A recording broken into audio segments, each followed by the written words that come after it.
प्रश्न असा आहे, एका आयताकृती मैदानाची लांबी 80 मीटर व रुंदी 60 मीटर आहे. मैदानाला 6 पदरी तारेचे कुंपण घालण्यासाठी एकूण किती तार लागेल असं विचारले, मीटरमध्ये लागेल म्हणून विचारले. आता इथं आयत काढून घेतला आपण. आयताची लांबी किती आहे 80 मीटर आणि रुंदी आहे 60 मीटर.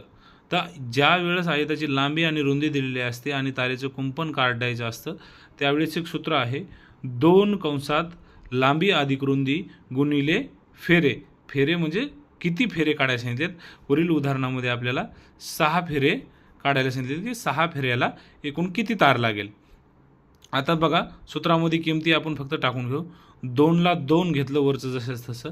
लांबी 80 मीटर आहे, रुंदी 60 मीटर आहे आणि तारेचे फेरे आपल्याला 6 काढायला सांगितलेले आहेत म्हणून 6 घेतलं.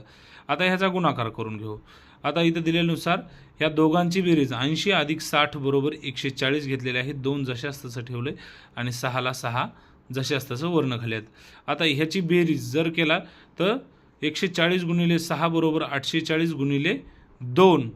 याचा जर गुणाकार केला 840 गुणिले 2 तर 1680 मीटर. म्हणून लागणारी एकूण तार बरोबर 1680 मीटर तार लागणार आहे.